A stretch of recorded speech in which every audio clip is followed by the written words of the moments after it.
Alhamdulillah wassalatu wassalamu ala Rasulillah wa ala alihi wa sahbihi wa mawalah wa la hawla wa la quwwata illa billahi wa ba'du. Alhamdulillah, segala puja dan puji hanya milik Allah subhanahu wa ta'ala. Salawat dan juga salam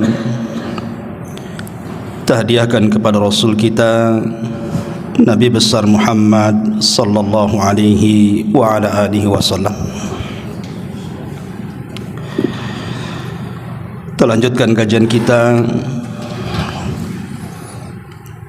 membahas qasasul anbiya, kisah-kisah para nabi. Dan kita sudah menjelaskan dengan panjang lebar kisah Nabi Allah Ibrahim alaihi salatu wassalam. Maka malam ini kita akan membahas kisah Nabi Allah Lut alaihi salatu wassalam. Menarik kisah Nabi Allah Lut ini, apalagi dihubungkan dengan satu gerakan orang-orang yang menyimpang dalam seksual mereka, atau dikenal dengan LGBT, lesbi, gay, biseksual dan transgender, yang subhanallah berlindung kepada Allah subhanahu wa ta'ala,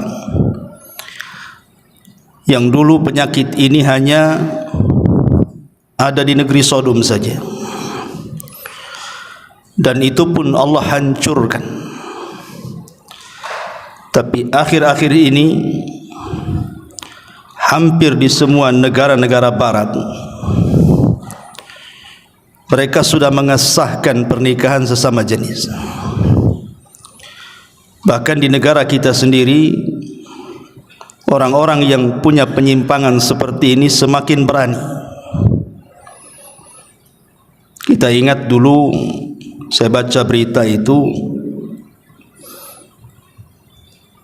ada di media bahwa LGBT melawan seorang pemimpin daerah ketika berencana merazia mereka. Bahkan di tempat kita saja di Batam ini, subhanallah, banyak sekali kan tongkrongan-tongkrongan mereka, tempat mangkal mereka bahasanya, dan ini sangat meresahkan. Bahkan saya terbaca juga bahwa sampai PBB mengeluarkan dana yang cukup besar untuk menyebarkan penyimpangan ini hampir di semua negara, termasuk juga mungkin negara kita. Yang anehnya kemudian muncul pula isu-isu bahwa LGBT ini bukan sebuah penyimpangan, bahkan harus dirangkul, disayangi, diakui keberadaan mereka. Padahal bukan hanya Al-Quran dan Sunnah yang merupakan kitab suci kita umat Islam. Bahkan kalau kita mengacu kepada perjanjian lama atau dikenal dengan Taurat, maka perjanjian lama juga kalau kita baca itu sangat mengutuk perbuatan ini. Bahkan dalam Islam terang-terangan tidak ada satupun ulama, baik ulama salaf ataupun khalaf, yang membenarkan perbuatan ini. Bahkan mereka sepakat haram. Mereka hanya berselisih soal masalah hudud saja, kira-kira hukuman yang pantas seperti apa. Tapi kalau haramnya tidak diperselisihkan para ulama, semua madhab sepakat, mulai dari zaman dulu sampai hari ini. Bahkan di dalam Al-Quran sendiri, kalau kita mengacu kepada surah Al-Hujurat, pada ayat ke-13 Allah Subhanahu wa taala mengatakan, ya ayyuhan nas inna khalaqnakum min dzakarin wa untha wa ja'alnakum syu'uban wa qabaila lita'arafu inna akramakum indallahi atqakum. Wahai sekalian manusia, sesungguhnya kami menciptakan kalian itu dari seorang laki-laki dan perempuan. Jadi manusia itu hanya ada dua jenis saja, kalau tidak laki-laki, perempuan. Ini nas Al-Quran. Tidak ada yang kemudian menggabungkan antara laki-laki dan perempuan. Ada dalam fikih itu dibahas yang disebut dengan khuntha namanya. Khuntha itu artinya bayi yang lahir kemudian memiliki dua alat kelamin, satu kelamin laki-laki, satu kelamin perempuan. Dan para ulama membahas soal kalau seandainya terlahir memiliki dua kelamin, maka mana yang mendominasi dari dua kelamin itu? Kalau yang mendominasi kelamin laki-laki, maka dia boleh menjadi imam salat karena dia laki-laki, tinggal membuang yang satunya. Yang jadi perselisihan para ulama itu kalau seandainya dua-duanya mendominasi, artinya dua-duanya berfungsi 50-50 umpamanya. Kelamin laki-lakinya berfungsi laki-laki, kelamin perempuannya pula berfungsi perempuan. Ini yang disebut dengan khuntha muskil dalam bahasa fikih itu. Maka orang yang seperti ini difatwakan oleh Syekh Utsaimin rahimahullahu taala bahwa orang seperti ini tidak boleh jadi imam salat karena dikhawatirkan dia perempuan.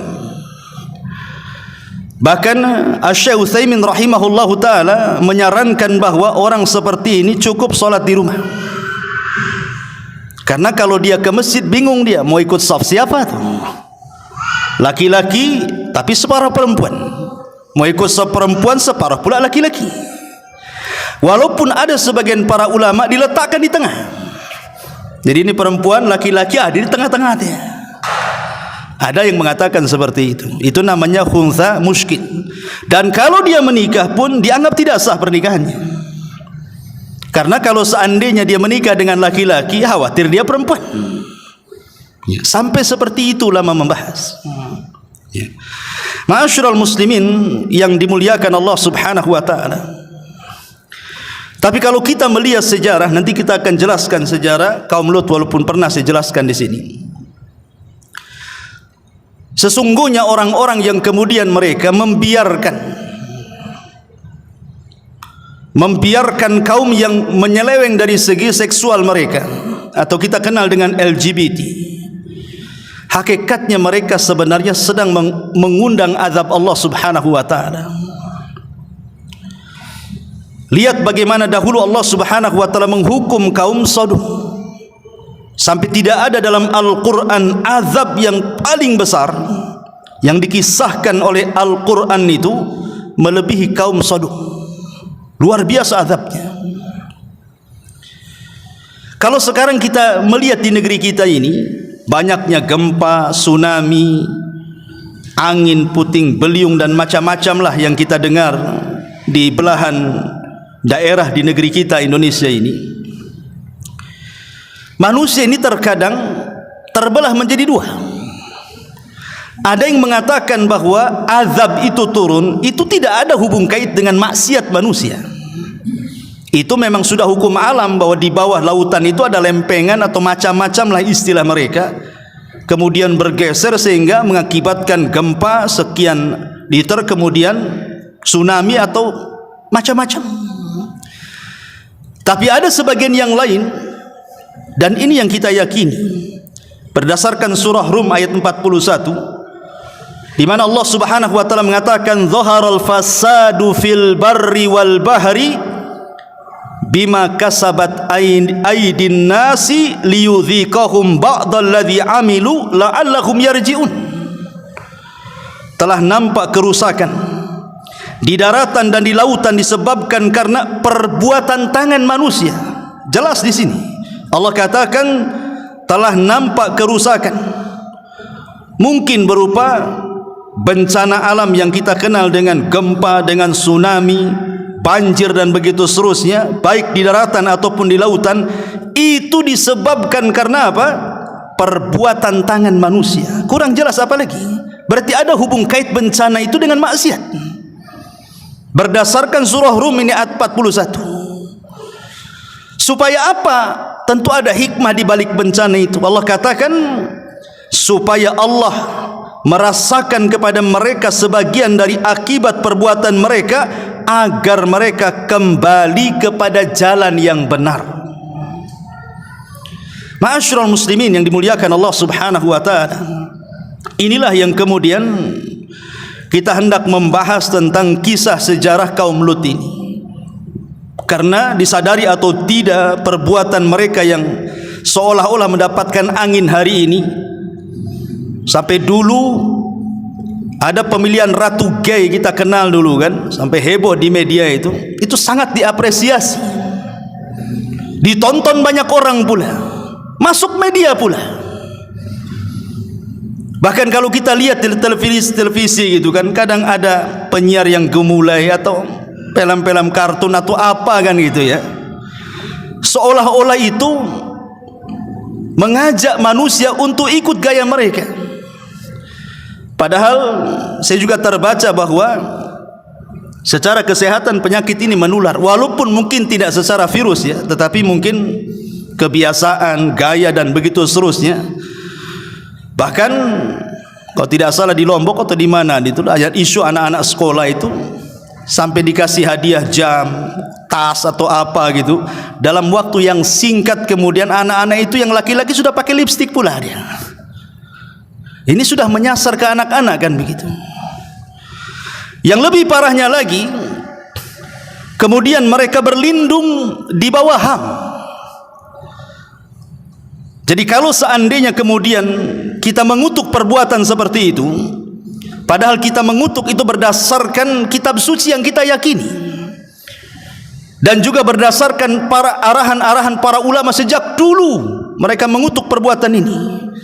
Tapi akhir-akhir ini kemudian mereka berlindung di bawah HAM, bahwa ini masuk pada hak asasi manusia. Mereka seolah-olah terzolimi, tersakiti, terbuli dan begitu seterusnya lah istilah mereka. Padahal harusnya juga jangan melihat minoritas saja, mereka juga harus menghargai yang mayoritas. Ma'asyiral muslimin yang dimuliakan Allah Subhanahu wa taala. Taib, kita nanti akan jelas ketika kita bercerita tentang kisah Nabi Allah Lut alaihi salatu wassalam, kita akan semakin jelas perbuatan LGBT ini. Bagaimana kisahnya? Dan kepada siapa Nabi Allah Lut itu diutus? Bagaimana dakwahnya Nabi Lut?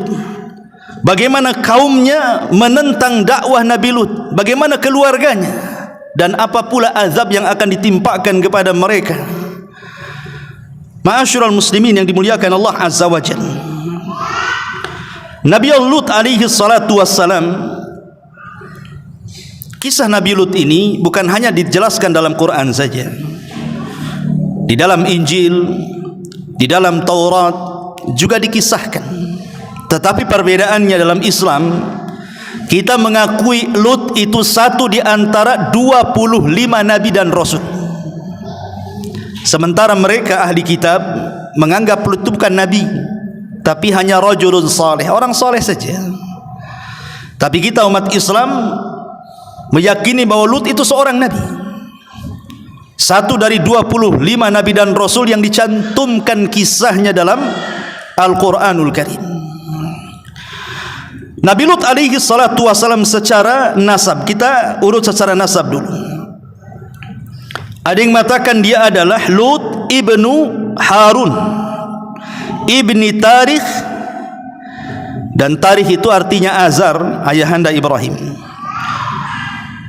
Dan dia adalah anak saudara Ibrahim alaihi salatu wassalam, berarti jatuhnya Nabi Lut itu keponakan dari Ibrahim alaihi salatu wassalam. Atau secara lengkap Imam Ibnu Katsir rahimahullahu taala mengurut nasabnya sampai kepada Adam. Kata Imam Ibnu Katsir rahimahullahu taala, Lut ibnu Haran, Lut putra Haran, ibnu Tarikh putra Tarikh, ibnu Nahur, ibni Sarikh, ibni Ra'u, ibni Falak, ibni Abir, dan Abir itu Nabi Hud, ibni Salih, ibni Arfakhshad, ibni Syam, ibni Nuh, ibni Lamik, ibni Mutasakhli, ibni Khanuh, ibni Idris, ibni Yarid, ibni Mahyalil, ibni Qinan, ibni Anush, ibni Shis, ibni Adam alaihi salatu wassalam. Itu nasab dari Lut sampai kepada Adam alaihi salatu wassalam. Lalu kenapa Nabi Lut disebut Lut? Lut ini dalam bahasa kita artinya kecintaan yang bersangatan. Itu disebut Lut dalam bahasa kitanya. Jadi kenapa kemudian Lut disebut Lut?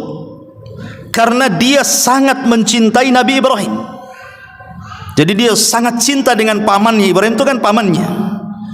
Karena sangat cintanya orang ini kepada Ibrahim, maka dia diberi nama Lut.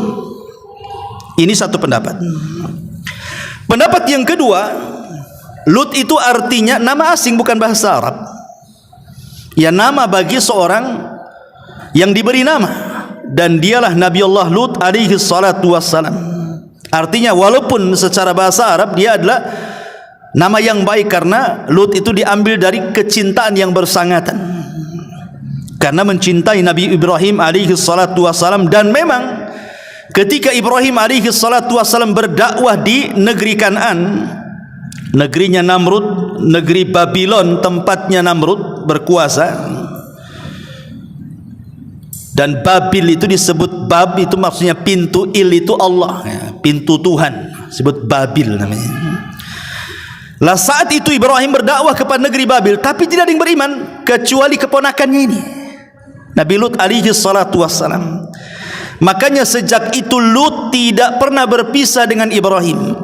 Ketika hijrah dari Irak ke Palestina dia ikut, ketika hijrah ke Mesir dia ikut, ketika balik lagi dari Mesir ke Palestina dia ikut, sampai akhirnya dia banyak mendapatkan pelajaran dari Ibrahim alaihi salatu wassalam, dan akhirnya Allah angkat dia menjadi Nabi dan Rasul.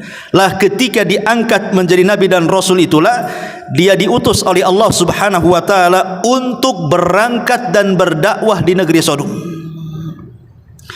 Dan ada yang mengatakan bahwa Sodom itu terletak di sebuah daerah, nama daerahnya disebut Mu'tafikah namanya. Quran sering menyebut kalimat Mu'tafikah. Di daerah Mu'tafikah ini ada satu negeri namanya Sodom. Dan Sodom ini terdiri daripada 10 daerah. Di bawah Sodom itu ada 10 daerah. Ada yang mengatakan Daum, Amur, Sobrona, Sopro, Dauma, dan begitu seterusnya. Pokoknya di bawah kekuasaan Sodom itu ada 10 daerah. Lah Sodom inilah yang paling parah dari 10 daerah yang diutus Nabi Allah Lut ke situ. Baik, ma'asyiral muslimin yang dimuliakan Allah subhanahu wa ta'ala, Al-Quran menyebut kisah Nabi Lut ini di 27 dalam Al-Quran, 27 tempat di dalam Al-Quran. Di antaranya disebutkan dalam surah Al-A'raf ayat 79 sampai 84. Kemudian surah Hud dari ayat 69 sampai ke 83. Kemudian surah Al-Hijr ayat 57 sampai 77. Kemudian surah Asy-Syu'ara ayat 160 sampai 175. Kemudian dalam suratul Naml ayat 54 sampai 58. Kemudian surah Al-Ankabut dari ayat 26 sampai 35. Kemudian surah As-Saffat ayat 133 sampai 138. Kemudian dalam surah Al-Qamar ayat 33 sampai 40. Kemudian juga disebutkan dalam surah At-Taubah, Al-Furqan, Al-Anbiya, Adz-Dzariyat, Ibrahim, An-Najm, dan juga disebutkan dalam surah At-Tahrim secara tersirat. kemudian Al-An'am, Al-Hajj, Shad dan Qaf dan begitu seterusnya. Intinya bahwa banyaknya penyebutan kisah Nabi Lut dalam Al-Quran sampai disebut 27 tempat dalam Quran ini. Memang kisah ini layak untuk disimak, layak untuk disimak, direnungkan, kemudian dipetik pelajarannya. Karena Al-Quran itu bukan kitab sejarah, bukan mendengarkan oh enak kisahnya kemudian ngantuk kemudian tidur. Enggak. Quran itu kitab hidayah. Setelah mendengar kisah, ambil ibrah di dalamnya. Karena kebanyakan orang itu kalau mendengar qasasul anbiya, kisah-kisah para nabi itu ya hanya dijadikan dongeng saja. Saya suka mendengarkan kisah para nabi katanya untuk dongeng tidur. Habis dengerin belum selesai kisahnya dah ngorok dia. Awalnya dia yang mendengarkan YouTube, terakhir YouTube pula dengar dia. Ya. Bukan begitu. Quran itu kitab hidayah. Ya, dengarkan kisahnya, ambil petikan-petikan ibrahnya, amalkan. Ya. Ma'asyiral muslimin wal muslimat rahimani wa rahimakumullah. Dari 10 negeri Sodom itu adalah negeri yang paling subur. Dijelaskan negeri Sodom itu negeri yang paling subur, negeri yang paling maju secara ekonomi, dan penduduknya pada awalnya orang-orang baik. Mereka orang-orang baik negeri Sodom itu, orang-orang yang suka bersedekah, orang-orang yang bersyukur dan begitu seterusnya. Sehingga kemudian Allah limpahkan rizkinya kepada mereka. Tetapi Allah Subhanahu wa taala satu hari kemudian berusaha menguji negeri Sodom ini. Terjadi paceklik hebat, kekeringan di mana-mana, sehingga yang tadinya negeri Sodom itu bisa mensuplai dengan hasilnya ke negeri-negeri yang dekat, dijual ke negeri-negeri yang dekat, akhirnya mereka tidak bisa mensuplai daerah-daerah lain untuk mencukupi negerinya sendiri, kesulitan. Dari sinilah kemudian terjadi banyak kriminal, karena kemiskinan itu kan mengundang kriminal. Mulailah kemudian banyak dari negeri-negeri luar itu datang ke Sodom mencuri buah-buahan, ya, mencuri biji-bijian untuk mereka makan, karena memang negeri itu subur. Tapi ketika kemudian paceklik hebat, mereka untuk kebutuhan mereka saja tidak cukup. Akhirnya banyak pencurian yang datang dari negeri-negeri yang lain ke Sodom hanya untuk mencuri. Dari situlah mempersulit negeri Sodom untuk mengatasi para kriminal itu. Dari sinilah syaitan datang. Syaitan datang mulai menggoda orang-orang di negeri Sodom itu. Kemudian menjelma manusia dan memberikan was-was kepada mereka, dan mengatakan kepada mereka supaya jangan terjadi kriminal, tangkap saja mereka itu, kemudian hukum, supaya mendapatkan efek jera katanya. Tangkap, kemudian kamu ancam supaya mereka akan engkau sodomi, dan suruh membayar denda 4 dirham. Ya. Akhirnya kemudian dengan aturan seperti itu, mulailah kemudian ketakutan orang-orang yang datang ke negeri Sodom untuk melakukan pencurian itu. Rupanya syaitan sudah merencanakan itu. Kemudian dia menjelma laki-laki yang sangat tampan dari negeri lain, pura-pura menjadi pencuri. Ditangkap oleh salah satu pemilik kebun itu. Sebagaimana yang sudah disepakati, hukumannya apa? Harus disodomi, kemudian membayar 4 dirham. Akhirnya kemudian betul-betul dilakukan. Maksudnya pada awalnya supaya mendapatkan efek jerah gitu saja. Tapi syaitan memang sudah berusaha untuk menyebarkan penyakit homo ini, malah kemudian keenakan. Akhirnya kemudian merambat dari satu orang ke orang lainnya, terus sampai akhirnya menyebarlah penyakit ini negeri Sodom tuh. Berhasil syaitan itu.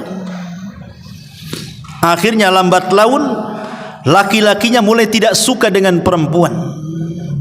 Laki-lakinya sudah tidak mau suka dengan perempuan karena sudah terasuki oleh syaitan. Dari sini kita tahu bahwa penyakit homoseksual ini datang dari mana? Dari syaitan. Karena ada orang yang mengatakan itu genetik atau apa istilahnya. Ini sudah takdir katanya.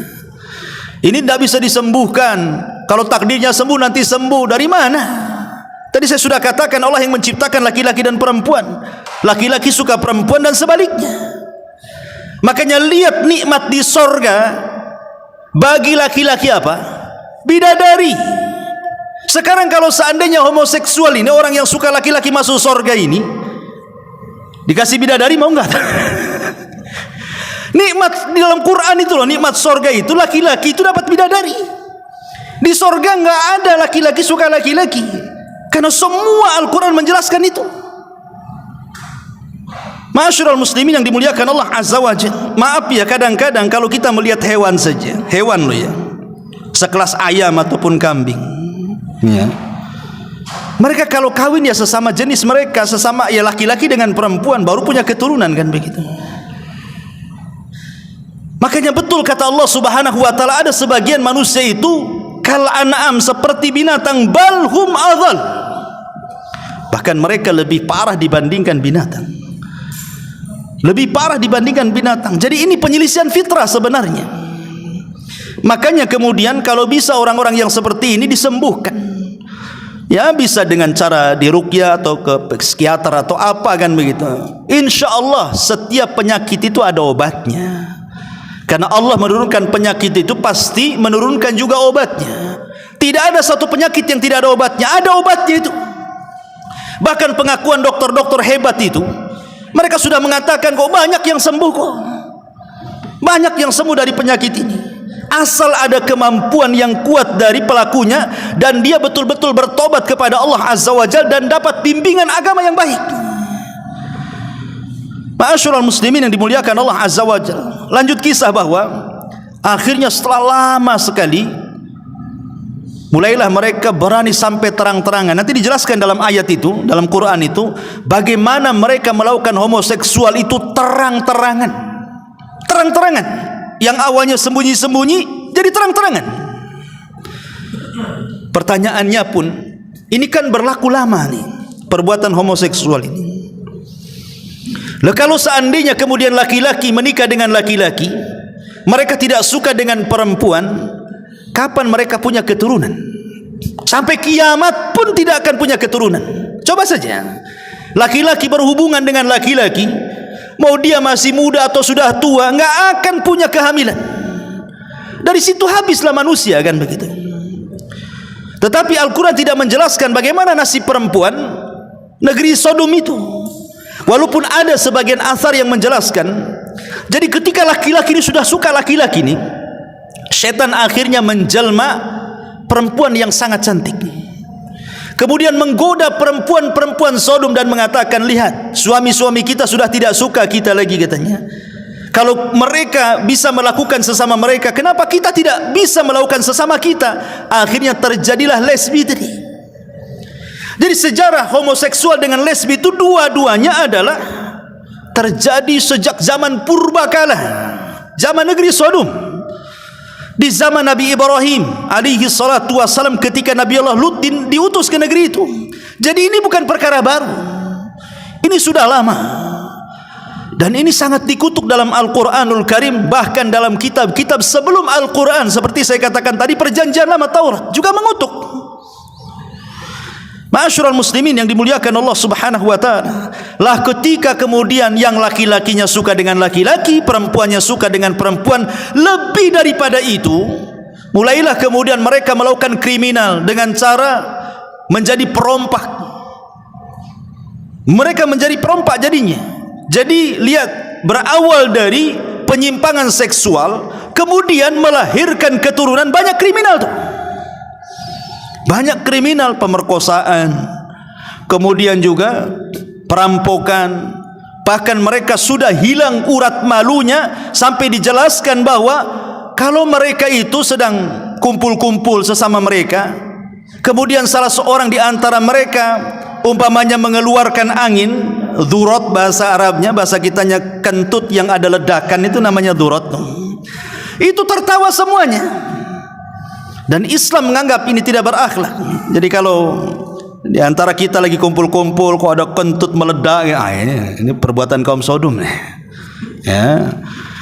Ma'asyiral muslimin yang dimuliakan Allah, Ustaz, tapi saya kan sudah permisi ya katanya. Apa pula dengan permisi? Larilah ke sana. Kalau pas lari kemudian meledak dulu, itu sudah lain lagi cerita kan itu.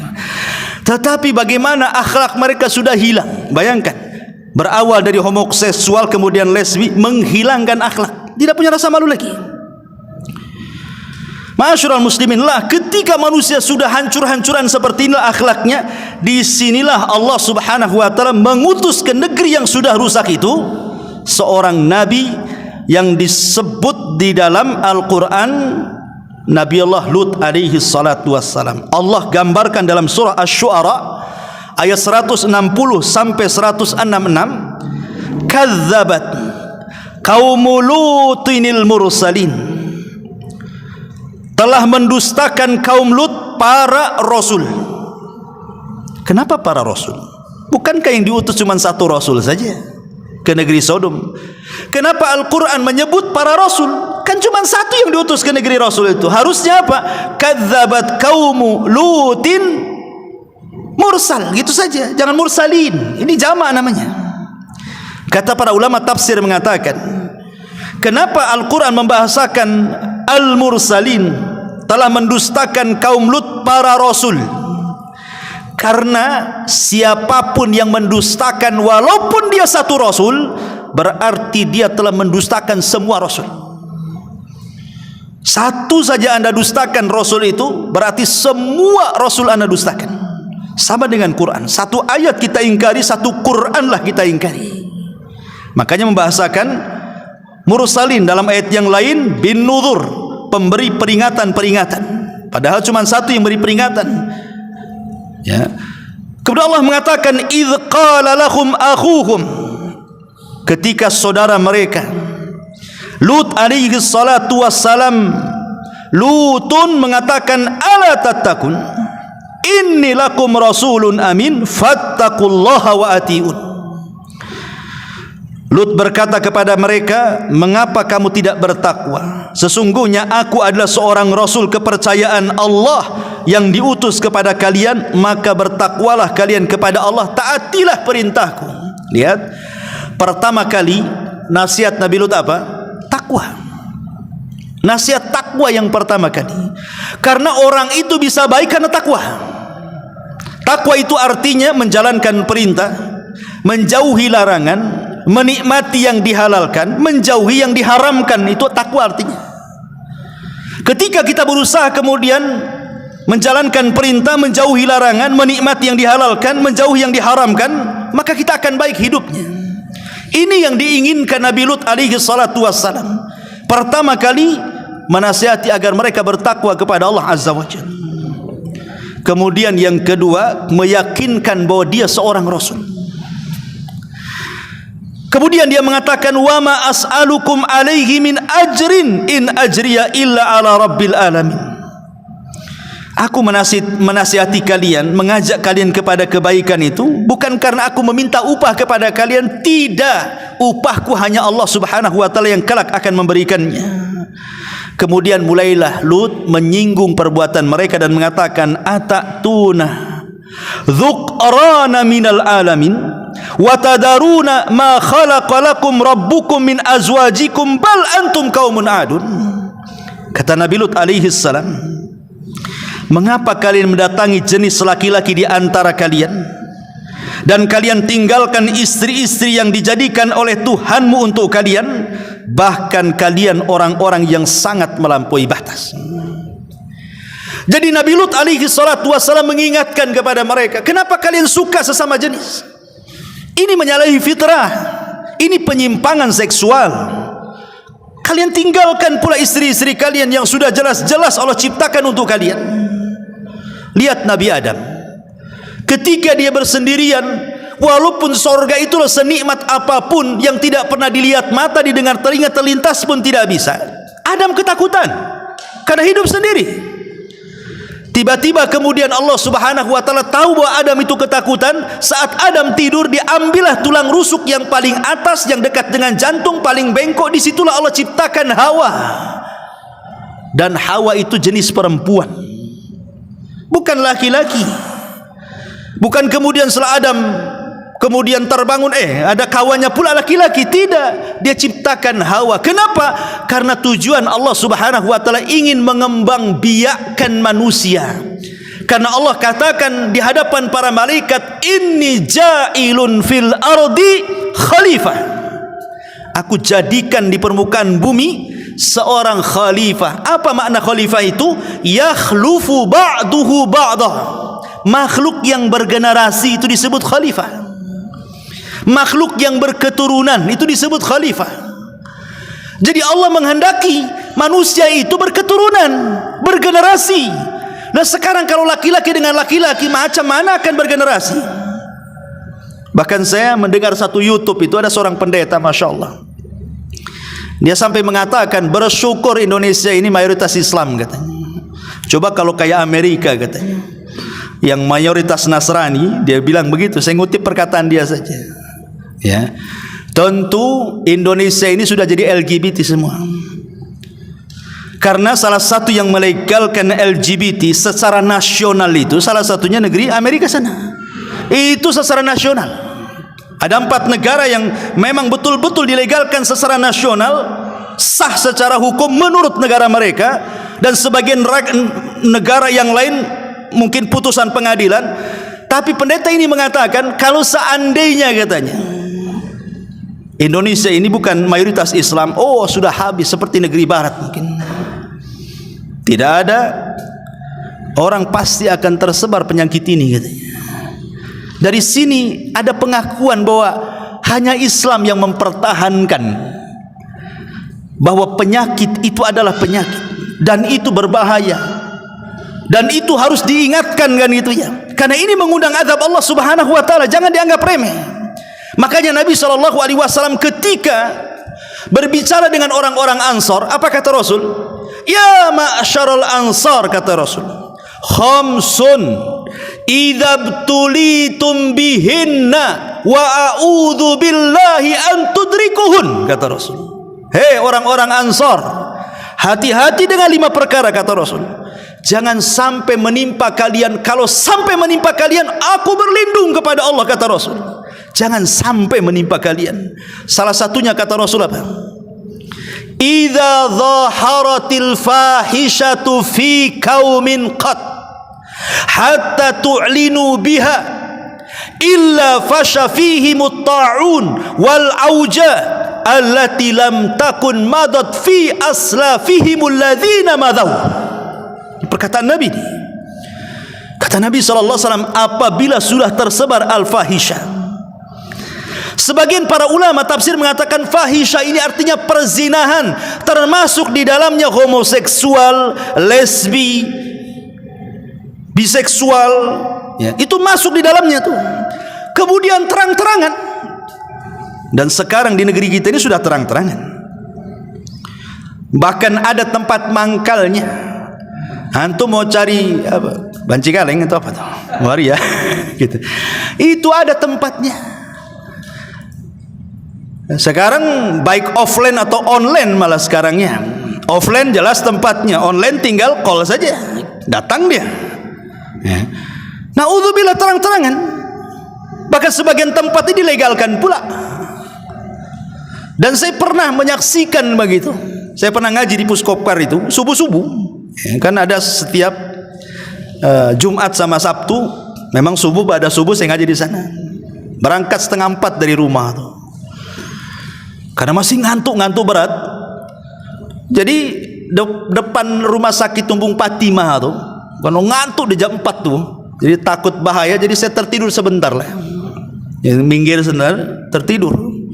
Diketuk pula lah itu kaca mobil tuh. Bang katanya kan. Saya pikir mau apa? Jadi saya buka kaca, rupanya bencong. Langsung saya tancap gas, Pak. Hilang ngantuknya. Asli lah ngantuknya tuh. Jadi kalau lewat situ tuh saya tancap gas saja itu. Ya. Ma'asyiral muslimin yang dimuliakan Allah Azza wa Jalla. Dan saya lihat banyak pula kawan-kawannya di situ tuh. La haula wala quwata. Itu sudah mendekati subuh, ada qiraah lagi tuh. Bisa gentayangan waktu azan tuh orang tuh. Ya. Ma'asyiral muslimin yang dimuliakan Allah Azza wa Jalla. Intinya bahwa Nabi Lut berusaha kemudian mendakwai mereka Bahkan dalam ayat yang lain Allah mengatakan dalam surah yang lain, surah Al-A'raf ayat 82, Allah mengatakan, walutan idh qala liqaumihi atatuna al-fahishata ma sabaqakum biha min ahadin minal alamin.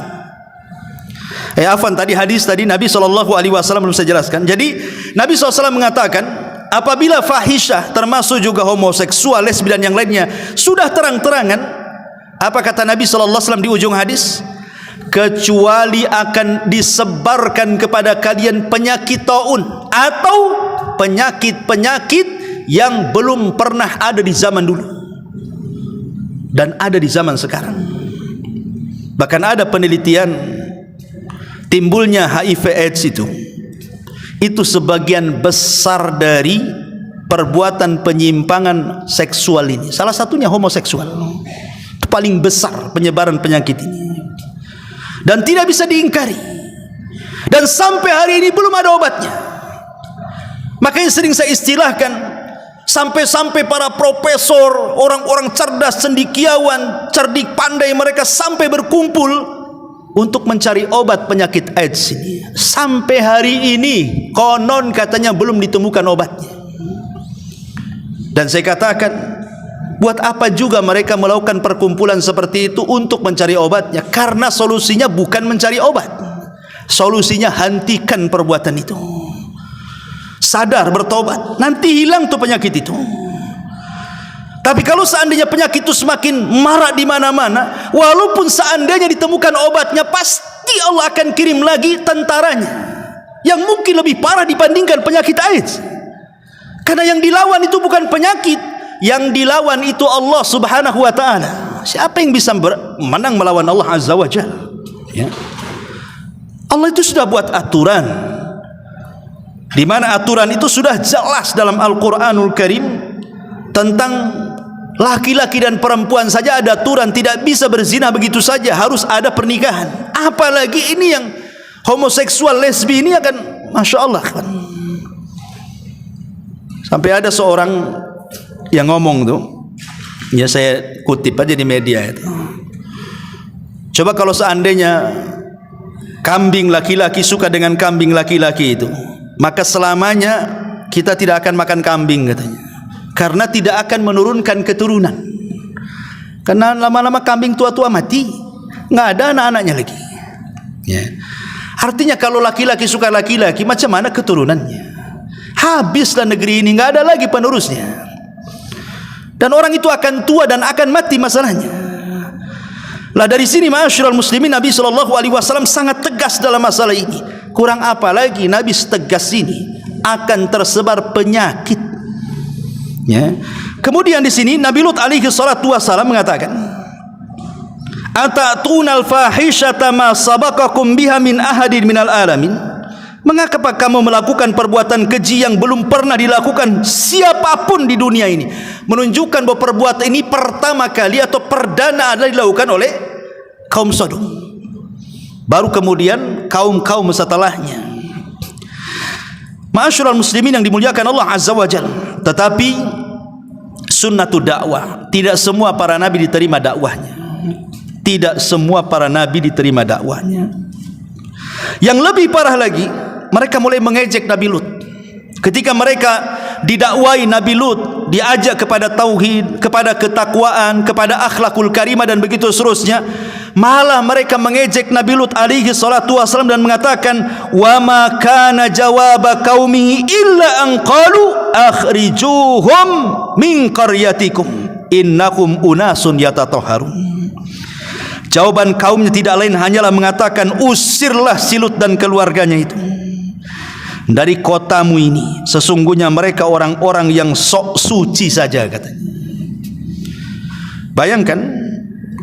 Jadi di sini ada satu faedah ikhwan. Sekarang saja mereka masih minoritas, tidak banyak jumlah mereka dibandingkan yang normal seksualnya kan. Mereka tidak banyak jumlahnya dibandingkan yang normal, ya. Tetapi mereka saja sudah berani melawan kan gitu ya, menyuarakan, mempropagandakan dan begitu seterusnya. Bisa kita bayangkan kalau seandainya mereka yang mayoritas, kita pula minoritas. Seandainya nih, kita berandai-andai, kalau seandainya mereka itu mayoritas, kita pula minoritas, kira-kira apa yang mereka akan lakukan kepada kita? Sekarang kita yang mayoritas, yang normal kan? Mereka tidak normal seknya. Itu pun kita disuruh untuk merangkul mereka, menyayangi mereka, mengakui mereka, dan begitu seterusnya. Padahal harusnya kita berusaha mengobati mereka, berusaha untuk menasihati mereka, mengarahkan mereka ke agama kan itu. Bukan hanya sekedar akui mereka kalau tidak bertentangan dengan hak asasi manusia. Coba bayangkan di sini gambarannya nih. Karena negeri Sodom itu mayoritas, memang mereka mayoritasnya LGBT. Sementara Lut ini yang beriman hanya dia dan keluarganya saja, itu pun hanya anak-anak putrinya saja, istrinya tidak. Istrinya justru bertentangan dengan akidahnya Nabi Lut. Bahkan Allah mempermisalkan bagi wanita-wanita kafir, wa daraballahu mathalan lilladzina kafaru imra'ata nuhin wa imra'ata lut kanata tahta min ibadina salihaini fa khanatahuma. Allah memberikan permisalan dua wanita kufur, kata Allah. Pertama istri Nuh, dan yang kedua istri Lut. Dua-duanya berkhianat. Yang dimaksud berkhianat, kata Abdullah ibn Abbas radhiyallahu anhuma, bukan berselingkuh, tidak. Tidak mungkin seorang nabi punya istri berselingkuh, bukan itu.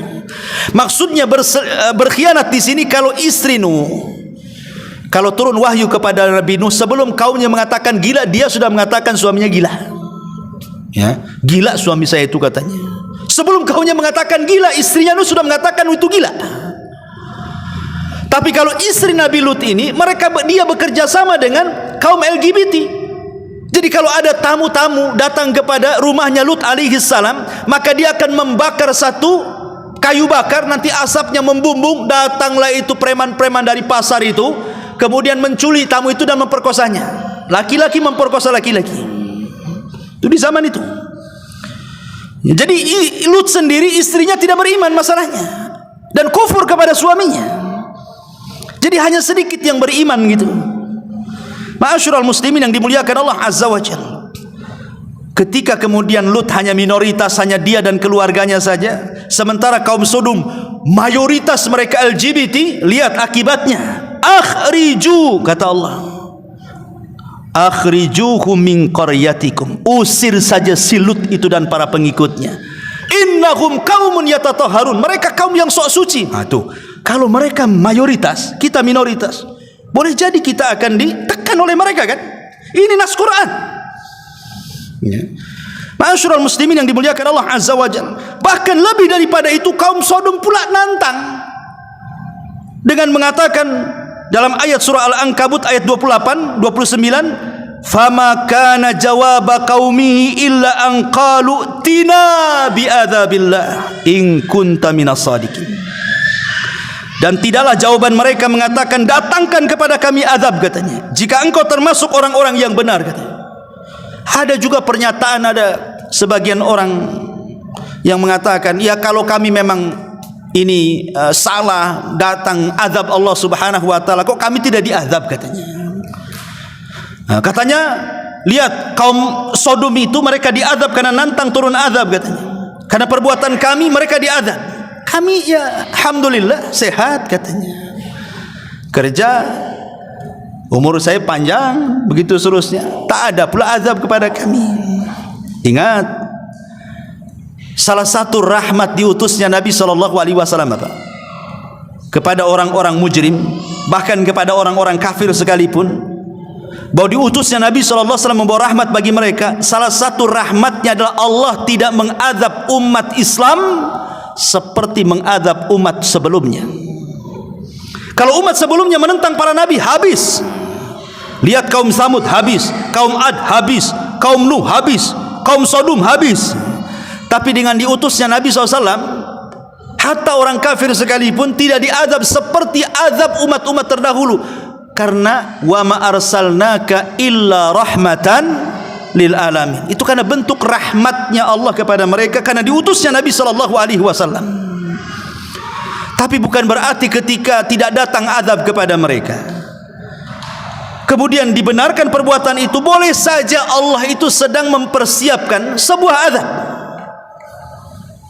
Karena Allah yang mengatakan, falamma nasu ma dzukkiru bih fatahna alaihim abwaba kulli syai'in hatta idza farihu bima utu akhadnahum baghtah fa idza hum mublisun. Ini Allah yang mengatakan, ketika mereka lupa dengan apa yang Allah anugerahkan kepada mereka, tatkala mereka sedang bahagia-bahagianya dengan pemberian Allah, padahal itu istidraj bagi mereka, tiba-tiba datang azab kepada mereka. Tidak tahu penyakit ini salah satu azab juga kok. Bahkan saya itu, ada murid saya cerita murid saya tidak sebutkan namanya, ya. Jadi dia punya kawan, masih awam, orang awam, punya kawan gitu ya. Jadi pekerjanya ya maaf ya macam ya pelacur lah kalau istilah perempuan gitu ya. Dia melacur juga ya ini lesbi ini, homo ini. Sudah jelas-jelas dia sudah berapa tahun itu akhirnya terkena penyakit kelamin. Bolak-balik dia datang ke dokter. Karena malu, dia rasa-rasain aja. Sudah sakit parah juga, akhirnya dia tetap mangkal. Malam itu dia mangkal, besoknya pula meninggal. Kemudian diotopsi, ya rupanya karena penyakit kelamin. Dia tidak mau ngecek karena malu gitu. Dia hanya datang ke dokter itu, tidak ngecek, hanya nanya-nanya saja. Ya. Ma'asyiral muslimin yang dimuliakan Allah Azza wa Jalla, boleh jadi itu sebuah kutukan Allah Azza wa Jalla, azab yang kita tidak tahu. Apa menunggu kemudian terkena penyakit parah, kemudian diponis tidak akan lama hidupnya, kemudian baru bertobat kepada Allah Azza wa Jalla? Iya kalau sempat bertobat, kalau tidak. Lah dari sini lihat bagaimana kemudian mereka meminta azab kepada Lut alaihi salatu wassalam. Akhirnya apa yang terjadi? Maka Allah subhanahu wa ta'ala kabulkan permintaan mereka. Allah utus 3 malaikat dalam bentuk laki-laki yang sangat tampan. Kemudian bertamu kepada Nabi Ibrahim alaihi salatu wassalam. Karena kan beda tempat, Ibrahim di Palestina, dia di Sodom. Ya, bertamu dulu kepada Ibrahim. Karena ingin menghabarkan kehamilan Siti Sarah akan lahir seorang anak Ibrahim yang kedua setelah Ismail, Ishak, dan akan lahir dari Ishak ini cucunya Yakub. Setelah itu kemudian 3 malaikat yang menjelma manusia ini memberitahu bahwa dia akan mengazab negeri Sodom. Awalnya Ibrahim ini membantah, tidak, maksudnya masih memberikan kesempatan, di sana ada Lut, ada begini-begini. Tetapi kemudian 3 malaikat meyakinkan ini perintah Allah dan Lut akan diselamatkan. Akhirnya berangkatlah kemudian mereka kepada negeri Sodom itu. Ketika sampai negeri Sodom, kan Nabi Lut ini upaya untuk supaya jangan banyak kriminal. Terkadang dia utus putri-putrinya untuk menjaga di perbatasan tuh. Jadi kalau ada tamu laki-laki dan dia normal, disuruh jangan masuk, nanti bahaya. Jangan masuk, nanti bahaya. Ya. Jadi putrinya jadi mata-mata. Sekali ada pula 3 anak muda, tampan, bagus, cakep, ganteng, maco gitu ya. Datang pula kata anak perempuannya, jangan masuk. Dia mengatakan saya ingin bertamu kepada Nabi Allah Lut katanya. Tapi anak wanitanya terus mengatakan jangan masuk. Tapi akhirnya memaksa masuk pula kemudian dan bertamu kepada rumahnya Nabi Lut alaihi salatu wassalam. Maka disebutkan waja'ahu qaumuhu yuhra'una ilaihi wa min qablu kanu ya'maluna sayyiati qala ya qaumi haula'i banati hunna atharu lakum fattaqullaha wa la tuhzun fi dhaifi alaysa minkum rajulun rasyid. Jadi ketika sudah berjumpa dan bertamu di rumah Lut, istrinya kan berkhianat. Nampak ada 3 laki-laki ganteng, karena dia sudah kerjasama dengan kaum Sodom, dibakarnya kayu. Kemudian nampaklah ngepul ke atas, preman-preman pasar ini datanglah ngepung rumah itu. Makanya Allah subhanahu wa ta'ala mengatakan dalam surah Hud 78, dan datanglah kepadanya kaumnya dengan tergesa-gesa, dan sejak dahulu mereka selalu melakukan perbuatan-perbuatan yang keji. Kemudian mereka berusaha mendobrak pintu rumah Lut. Lut berusaha untuk menahan, tapi juga karena banyaknya Akhirnya terdobrak pula. Maka Lut mengatakan, hei kaumku, kalau kalian mau, inilah putri-putriku. Ada yang mengatakan ini putri-putriku, maksudnya bukan hanya putri-putrinya dia, maksudnya banyaklah wanita-wanita yang mereka nganggur. Kenapa kalian tidak menikahi wanita-wanita itu? Makanya dia mengatakan, inilah putri-putriku, mereka lebih suci bagi kalian. Maka bertakwalah kepada Allah dan janganlah kalian mencemarkan namaku terhadap tamuku. Tidak adakah di antara kalian seorang yang berakal? Mana akal kalian? Dari sini menunjukkan bahwa Lut seolah-olah mengatakan orang yang punya penyimpangan seksual itu akalnya hilang. Karena Lut mengatakan, tidakkah berakal kalian? Begitu maksudnya. Maknanya orang yang punya penyimpangan itu nggak ada akal gitu. Kalau kita melihat mafhum dari perkataan Nabi Lut di sini. Ya. Tapi apa jawaban mereka? Mereka mengatakan, qalu laqad alimta ma lana fi banatika min haq wa innaka la ta'lam ma nurid. Mereka menjawab, sesungguhnya kami telah tahu bahwa kami tidak mempunyai keinginan terhadap putri-putrimu, dan sesungguhnya kamu tentu mengetahui apa yang sebenarnya kami inginkan. Maka Lut akhirnya meminta maaf kepada tamu-tamunya dan mengatakan, qala law anna libikum quwwah au awi ila ruknin syadid. Seandainya aku ada kekuatan untuk menolak kalian, atau aku dapat berlindung kepada kabilah yang kuat, tentu aku akan lakukan melindungi kalian. Ini terlalu banyak masalahnya. Akhirnya kemudian 3 orang ini baru ngaku kalau dia malaikat. Karena Lut kan nggak tahu awalnya kalau dia malaikat. Baru mereka ngaku dan mengatakan, qalu ya Lut inna rusulu rabbika lan yasilu ilaika fa asri bi ahlika bi qit'in minal laili wa la yaltafit minkum ahadun illa imra'atak innahu musibuha ma asabahum inna mau'idahumus subhu alaysa subhu biqarib. Para utusan malaikat itu mengatakan, hei Lut, sesungguhnya kami adalah utusan-utusan Tuhanmu. Sekali-kali mereka tidak akan dapat mengganggu kamu. Sebab itu pergilah dengan membawa keluarga dan pengikut-pengikutmu di akhir malam, dan janganlah ada seorang di antara kamu yang tertinggal kecuali istrimu. Sesungguhnya dia akan ditimpa azab yang menimpa mereka, karena sesungguhnya saat jatuhnya azab kepada mereka tepat di waktu subuh. Bukankah subuh itu sudah dekat? Dari sini kita tahu bahwa rata-rata azab Allah itu kalau Allah timpakan di saat manusia sedang nyenyak tidur, artinya sudah dekat-dekat subuh gitu kan. Dan kita lihat rata-rata musibah di Indonesia kan, rata-rata kan malam, jarang siang.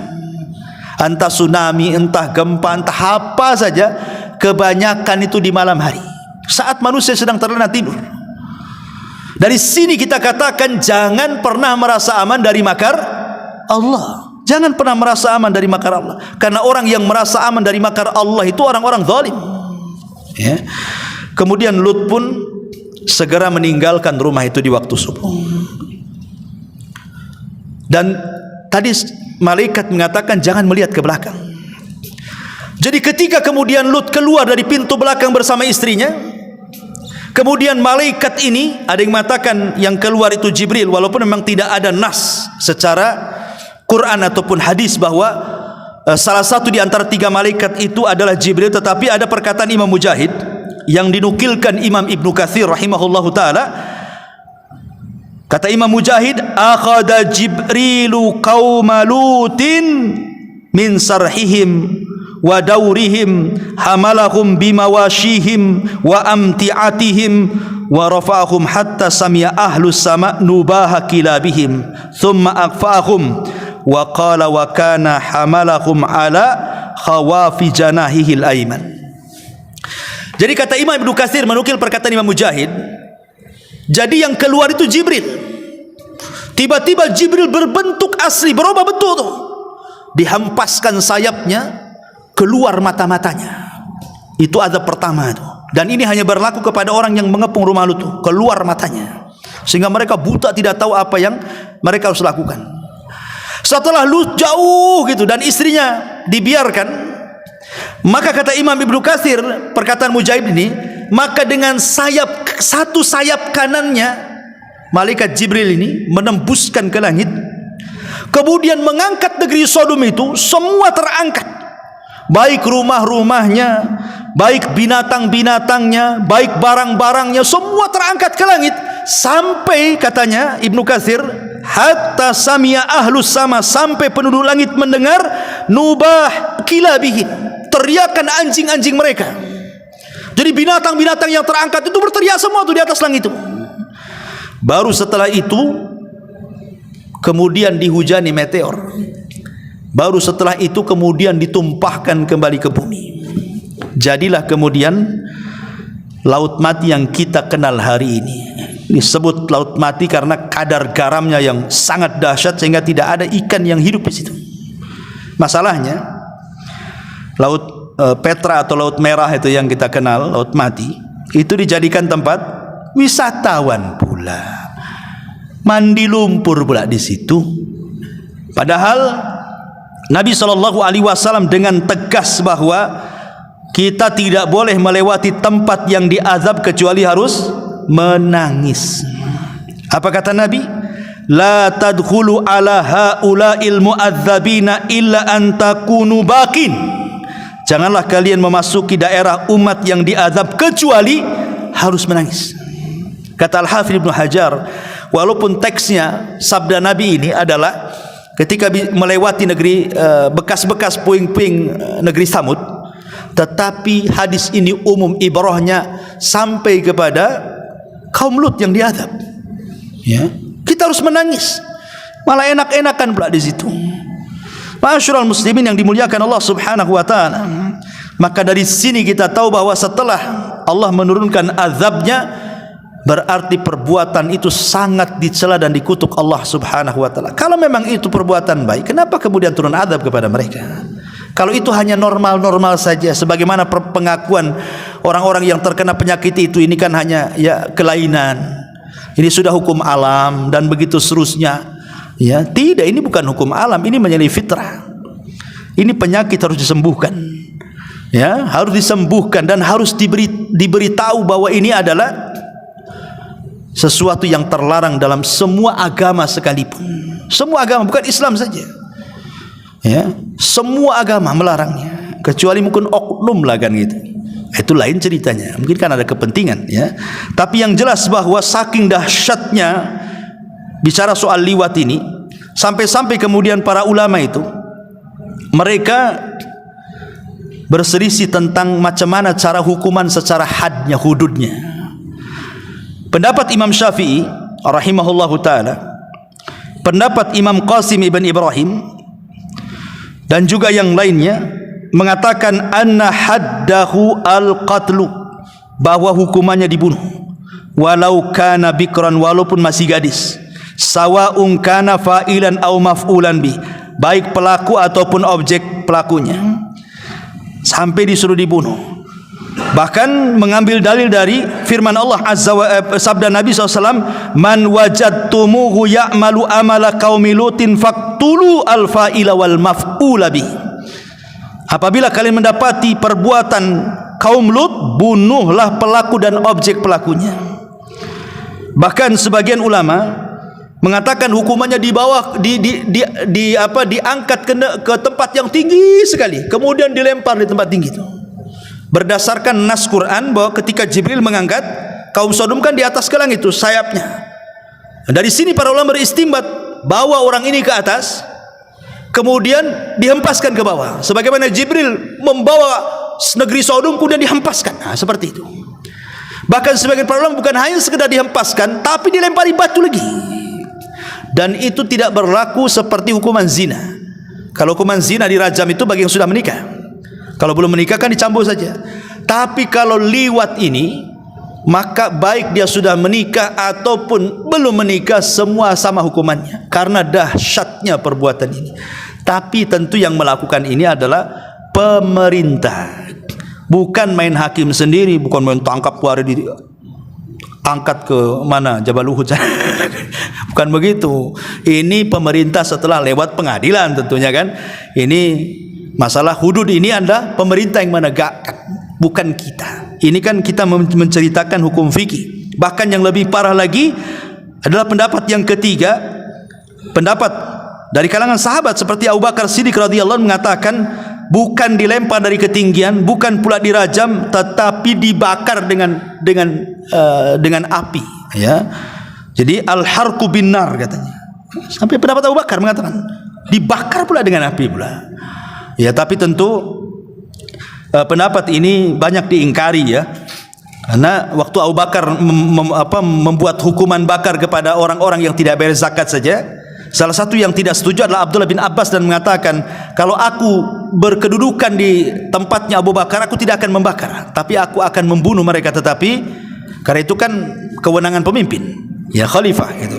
Tapi Ibnu Abbas mengatakan karena tidak layak membunuh dengan api kecuali Rabb, pemilik api. Itu kata Abdullah bin Abbas radhiyallahu anhu.